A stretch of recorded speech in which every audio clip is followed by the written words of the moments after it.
I didn't mean to find the secret. I swear I didn't. Family secrets are supposed to reveal themselves in dramatic moments, arguments, confessions, someone finally breaking down at the dinner table. That's how movies do it. But this one came to me quietly, wrapped in dust and old memories, waiting patiently in a house that no longer felt like home. I'm a woman in my early 30s, or at least I was when everything I thought I knew about my family cracked open. It was a Sunday afternoon, gray and slow, the kind of day where time feels suspended. My mother had been gone for 6 months. Cancer had taken her in stages, politely at first, then all at once. The house she left behind still smelled like her. Lavender detergent, old books, a hint of coffee that had soaked into the walls over decades. I stood alone in her bedroom, sorting through her things. That was my task, my responsibility, my way of proving I was coping. I told myself I was fine. I opened drawers I hadn't touched since childhood, scarves she never wore anymore, jewelry tangled beyond saving, birthday cards she'd kept for no reason except love. Each item felt heavier than it should have. Then I found the envelope. It wasn't hidden, that's what made my stomach drop.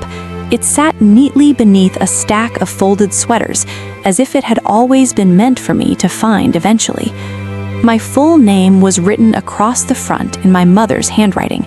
Not baby, not my girl, just my name. I sat on the edge of her bed, suddenly afraid to open it. Parents don't leave letters behind unless they know something is ending, and when they do, those letters are supposed to be comforting. This one felt like a warning. The first line stole the air from my lungs. If you're reading this, then I didn't have the courage to tell you myself. My fingers tightened around the paper. I could hear my own heartbeat in my ears. She wrote about fear, about being young and overwhelmed, about loving someone so much that you convince yourself lies are kindness. She said she had spent her entire life trying to protect me, even when that protection meant deception. Then came the sentence that changed everything. Your father is not who you think he is. I laughed, not because it was funny, but because my brain refused to accept it. My father had died when I was 8, a car accident on a wet highway. That story was carved into my memory like stone. The folded flag, the condolences, the way my mother's voice used to shake when she said his name. She wrote that the man who raised me, the man I called Dad, was not my biological father. My vision blurred. She explained that before I was born, she'd had an affair, a short one, a mistake she regretted every day. When she discovered she was pregnant, her husband knew immediately that the child wasn't his. He chose to stay. He chose to raise me. They promised each other they would never tell me, not when I was young, not when I was older, not even when I became a woman with a life of my own. Some truths don't set you free, she wrote. They just leave you standing in the wreckage. At the bottom of the letter was a name and an address. I didn't sleep that night, or the next. I kept replaying my childhood, looking for signs. Did my dad hesitate when he said I had his eyes? Did relatives talk around me instead of to me? Had my mother been guarding this secret so closely that it shaped every decision she made? I told myself I wouldn't go looking for the man named in the letter. Some doors, once opened, can't be closed again. But secrets have gravity. They pull at you. They whisper. 3 weeks later, I was driving across state lines, my hands shaking on the steering wheel. The address led to a quiet neighborhood, clean sidewalks, trimmed lawns, American flags hanging from porches. It felt cruelly normal. The house was light blue, with white trim and wind chimes near the door. I sat in my car for a long time, watching nothing, rehearsing sentences I didn't know how to say. Finally, I rang the bell. A man answered. Gray hair, kind eyes, lines on his face that suggested a life lived carefully. He looked at me with polite confusion. "Yes? I think you knew my mother," I said. My voice sounded small. His face changed, not dramatically, just enough to tell me he knew exactly who I was. "I was wondering when you'd come," he said softly. We sat at his kitchen table for hours. He told me he'd loved my mother once, that he'd wanted to be part of my life, that stepping back had been the hardest thing he ever done. Every birthday, he said, he wondered if I was okay. I hated him for a few minutes. Then I hated my mother. Then I hated myself for feeling anything at all. Here's what no one tells you about family secrets.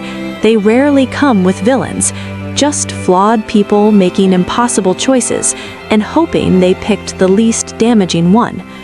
If you're still here with me halfway through this story, let me say this. If stories about hidden families, buried truths, and quiet betrayals pull you in, please hit like and subscribe.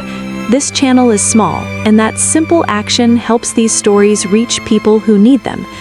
When I left his house, the sky was darkening. I cried in my car until my chest hurt, not because I'd lost something, but because I'd gained a truth I didn't know how to carry. I didn't tell my family, not right away. Secrets don't disappear just because you uncover them. Sometimes they wait to see what you'll do next. Months later, my aunt called. She sounded nervous. She said she'd found something while cleaning. It was an old photo album. Inside were pictures of my mother with the man from the blue house. Younger, happier, real. Behind one photo was a hospital bracelet. My birthday. His last name. The lie had been bigger than I thought. Official, legal, permanent. I confronted my aunt. She cried.